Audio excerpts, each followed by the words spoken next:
Brits Pilani పల్లి బఠానీ చుట్టే తెలంగాణ రాజకీయం తిరుగుతోంది. అధికార ప్రతిపక్ష నేతల మధ్య మాటలు ముదురుతున్నాయి. తాజాగా కేటీఆర్ పై మల్లు రవి ఈసీకి కంప్లైంట్ చేశారు. ఖమ్మం, వరంగల్, నల్లగొండ పట్టభద్రుల నియోజకవర్గ కాంగ్రెస్ ఎమ్మెల్సీ అభ్యర్థిని పల్లి బఠానీతో పోల్చారని ఫిర్యాదు చేశారు. కేటీఆర్ పై చర్యలు తీసుకోవాలని ఈసీకి కాంగ్రెస్ విజ్ఞప్తి చేసింది.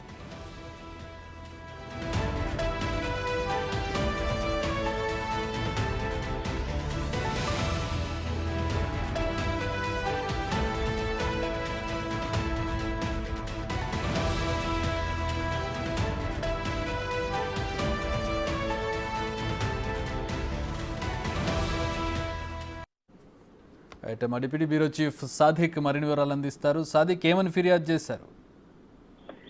చక్రి, కాంగ్రెస్ పార్టీ నేతలు అయితే బీఆర్ఎస్ సంబంధించిన అభ్యర్థి పైన, అదేవిధంగా బీఆర్ఎస్ పార్టీ నేతల పైన ఒక కంప్లైంట్ అయితే ఈసీకి ఫిర్యాదు చేయడం జరిగింది.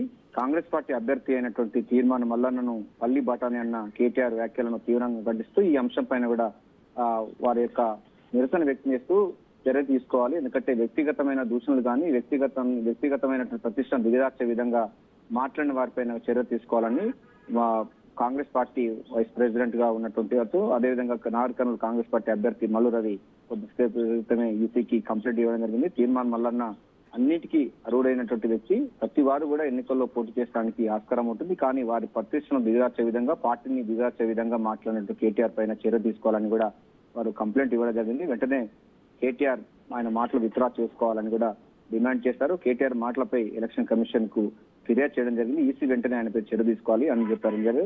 దీంతో పాటుగా ప్రధానంగా కాంగ్రెస్ పార్టీ నేతలను, అదేవిధంగా కాంగ్రెస్ పార్టీ వాళ్ళని కూడా అవాకులు చవాకులు చేస్తే మాత్రం కఠినంగా శిక్షించాలని కూడా అవసరం కొట్టే పోలీస్ కేసులు కూడా నమోదు చేస్తామని కూడా మల్లు రవి హెచ్చరించడం జరిగింది. బీఆర్ఎస్ అభ్యర్థి బిట్స్ బిలాని అభ్యర్థి అయితే కాలేజీలోనే ఓట్లు అడగాలి తప్ప ఎందుకు పట్టభద్రులు వస్తున్నారని కూడా చెప్పడం జరిగింది. ఎవరైనా ప్రజాస్వామ్య వ్యవస్థలో పోటీ చేయడానికి ఉంటుంది, కానీ వారి ప్రతిష్టను దిగార్చే విధంగా తీర్మానం మల్లను పల్లి బఠానీ అన్నటువంటి కేటీఆర్ వ్యాఖ్యలను తీవ్రంగా ఖండించాలి.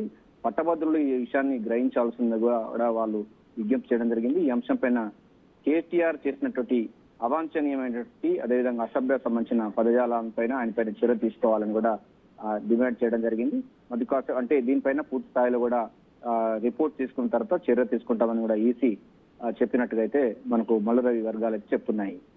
All right, thanks for the updates Sadiq.